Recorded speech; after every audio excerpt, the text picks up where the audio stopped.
Hey Enneagram friends, I'm Abby, an IEA accredited Enneagram coach and certified somatic experiencing practitioner.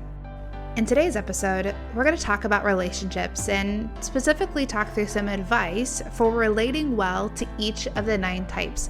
But before we start into our teaching episode, I want to invite you to join the Couples Enneagram and Instincts relationship event at the end of February. This is a really great opportunity. It's a 1-hour event over Zoom, and it's only $25 for the couple. If you are someone that loves the Enneagram and maybe your spouse doesn't love the Enneagram quite as much as you, this is a really great way to start a conversation with them and get them involved because there's no required knowledge of the instincts or even your Enneagram type to participate, because we're just talking about the instincts rather than all the subtypes. And so it's a really easy invitation for them to join in with you to learn more and be curious about the one you love most. So in this teaching episode, we're going to talk through each of the 9 types in regards to how we can relate best to that type. So giving some practical pieces of advice for relating well to those that we love most. This relationship advice is for our romantic connections, but the reality is it's relationship advice, and really it can apply whether you're talking about your mother-in-law or your best friend or a coworker.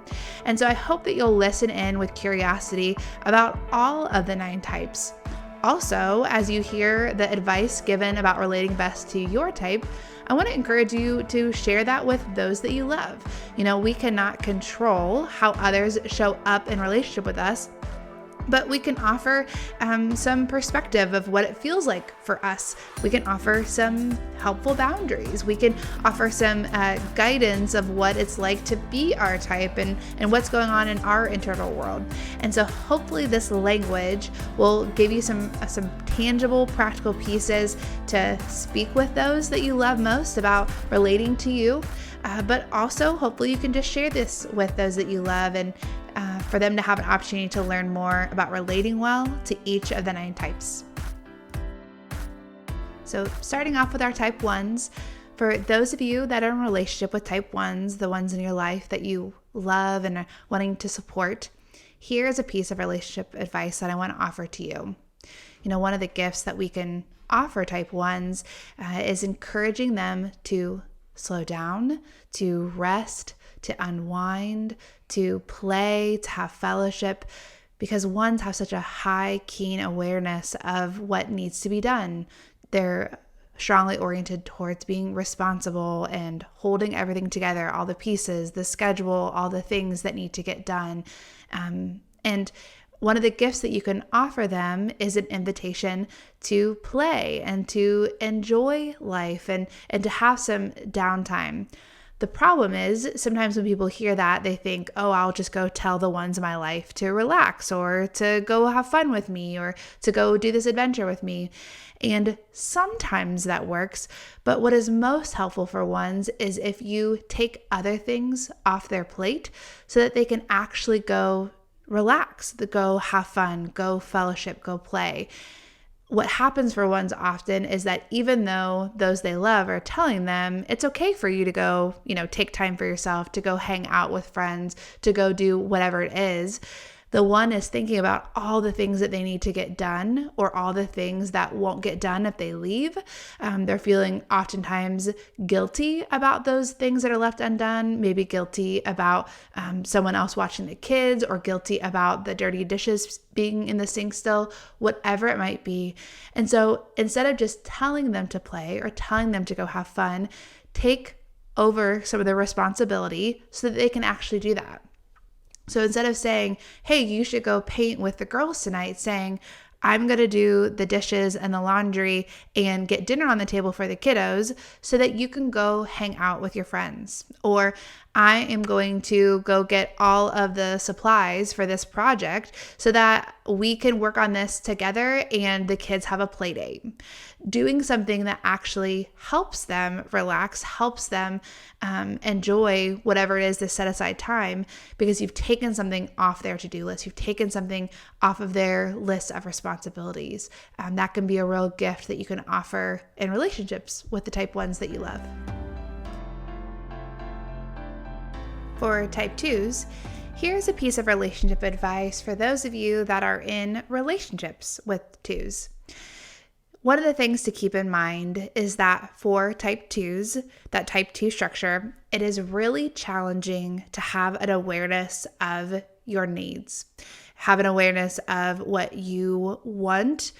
Sometimes that can take the form of your preferences, but more often than not, it takes the form of there being an emotion that's happening for them that the type 2 is unaware of, because their emotions, the volume gets turned on them because the volume is so loud on everyone else's feelings and what's going on in everyone else's world.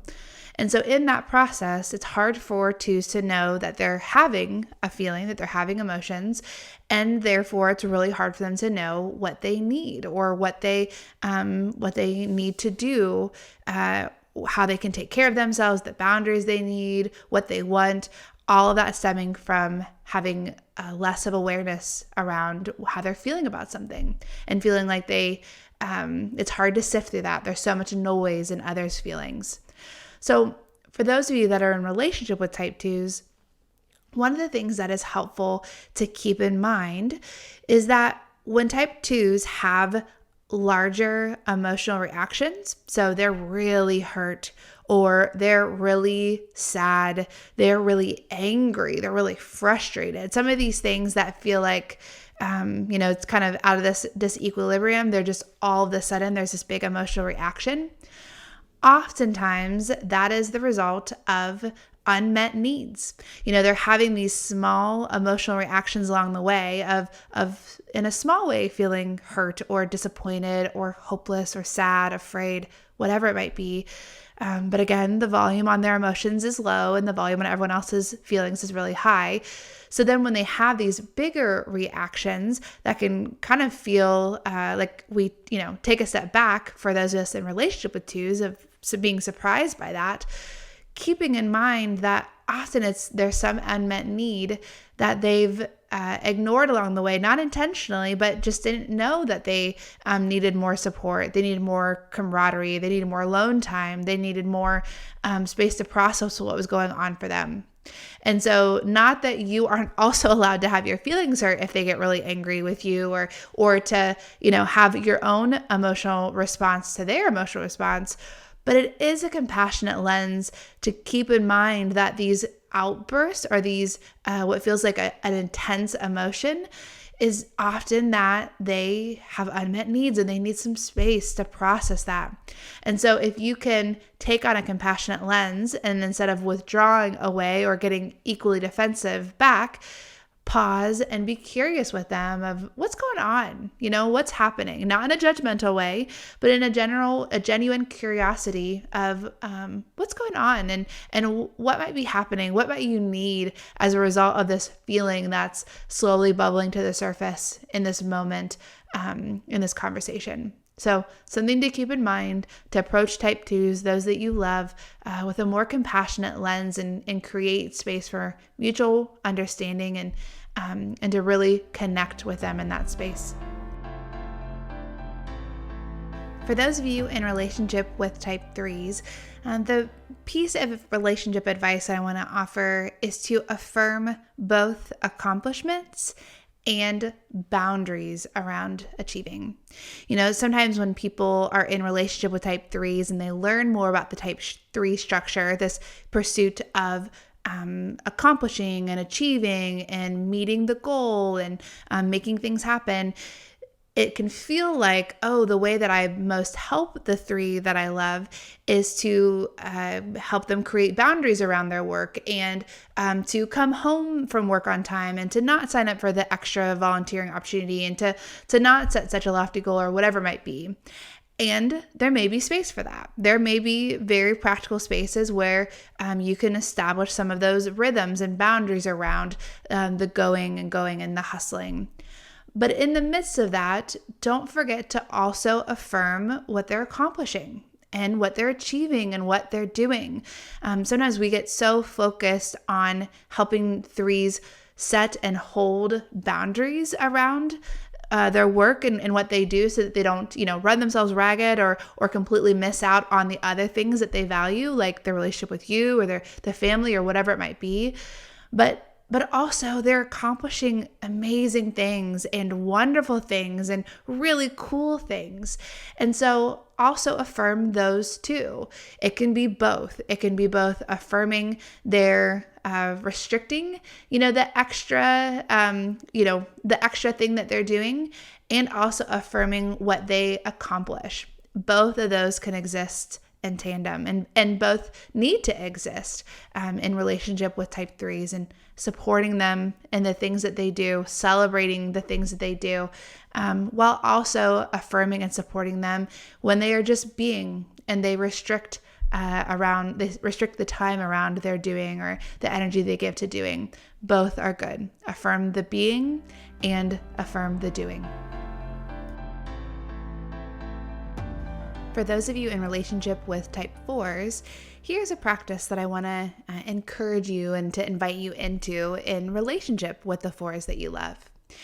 Part of the type 4 structure is that there is this nagging feeling of inferiority, this nagging feeling that in some way and somehow they're intrinsically missing something, or they intrinsically have a disadvantage, or intrinsically are not able to do something or be something in the way that they want to, or they see others being or doing. And it's really tied up with the underlying motivation for the type 4 structure, in this search for their significance, their identity, this subtle fear of, what if there is nothing significant about me? What if I have no intrinsic identity that is mine alone? And there's this fear that there's something missing, that they have somehow missed something along the way. So for those of you in relationship with type 4s, in these moments when 4s are communicating this feeling of not being good enough, not being able to make it, not having what they need, there being something inherently wrong or missing in them. When we're in relationship with 4s, our natural response can be to fix that, to tell them no, and point out all of these affirming, wonderful things about them. And there's nothing wrong with that. But what I want to encourage you, for those of you that are in relationship with 4s, is to instead start with affirming the feeling that they're having, not affirming the premise that it's based on, not affirming, yes, these things that you have come to the conclusion of are true. You are missing something or inferior in some way. That's not what I'm saying. But acknowledge the feeling, the emotion that they're having, and be with them in that emotion without trying to fix it or talk them out of it. You can be compassionate. You can enter into that feeling space and acknowledging, man, that's hard. That's hard to feel that way. That's a challenging posture to have, to feel, to go through, right? You can be with them and empathize in this feeling with them without affirming the premise that they've based that feeling on. And ask questions, be curious, be thoughtful in that space, rather than trying to pep talk them out of it or rationalize out of it. Be compassionate in that space and see what happens from that curiosity about their emotions, rather than trying to get them out of it by coaching or talking them out of it with the things that you know to be true, even though you know them to be true, that they're wonderful and they're good at these things, and and they have this significant place in your life. Be with them in the feeling first, and be curious about their experience there before you try to do anything else in that conversation. For those of you in relationship with type 5s, here is a piece of advice for relating well and connecting with type 5s in these spaces where you need to discuss something. There's something that you want to bring up about the relationship, about yourself, about how you're connecting, specifically when it has to do with something that is going to require energy, whether that is because it's an emotional exchange. It's going to take time to decide, to discern, to talk through this. There's going to be a feeling exchange because you're sharing something about yourself that you've come into awareness with regards to, your personal development or something you're struggling with, whatever it might be. In those moments when you need to share those things, give the type 5 a heads up and then share it later.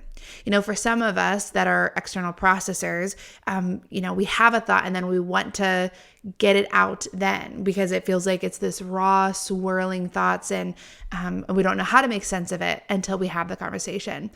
But even though that is your orientation, that's more challenging for type 5s, especially if you want them to be engaged in the feeling exchange aspect of it, not just in troubleshooting something or the intellectual exercise of this problem that you're having. If you want them to show up because it's about your relationship, it's about something that that is more meaningful than just a problem to be solved, you need to give them a heads up so that they have time to be ready for whatever it is.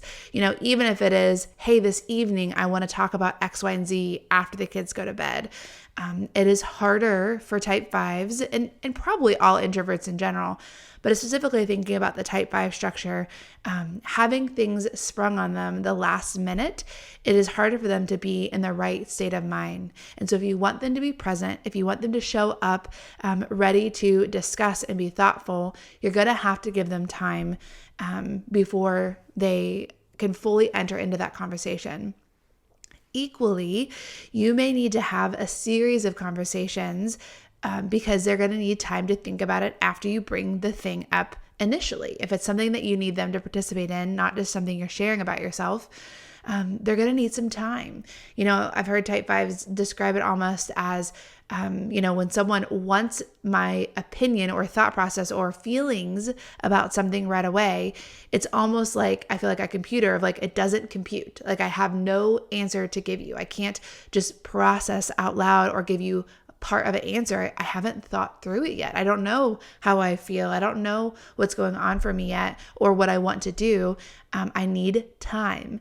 And so thinking about it rather than one conversation, it's a series of conversations when something is brought into the plane of discussion with them. And so slowing yourself down enough to give them time, because what can happen for 5s is that when you push them into decision making, if you rush them into an emotional response, you're going to get a more reactionary, more scattered thought process or feelings from them. And that's not what is actually true. It's more of a reaction for them. And so giving them space, giving them time to process, and inviting them to come back for a series of conversations rather than just one. Okay, friends, we have talked through some relationship advice for the first 5 numbers, 1 through 5. And we're going to pick up the conversation again next week in a part 2 episode, going through some relationship advice for those of you in relationship with type 6s all the way through type 9. I hope that you will join back into that conversation. And also, if this episode was helpful for you, both in the relationships that you participate in, but also if I talked about your type and you want others to know this, share this episode with them. Let this be a resource or even a conversation starter for you later. And I hope to see you all at the Instincts in Relationship event at the end of February, a 1-hour event over Zoom, and it's only $25 for the couple. It's a really great space to have an intentional conversation with you and your partner about your relationship and how your instincts impact and also the gifts that you bring into that relationship based on your instinctual stacking. I'll see you there.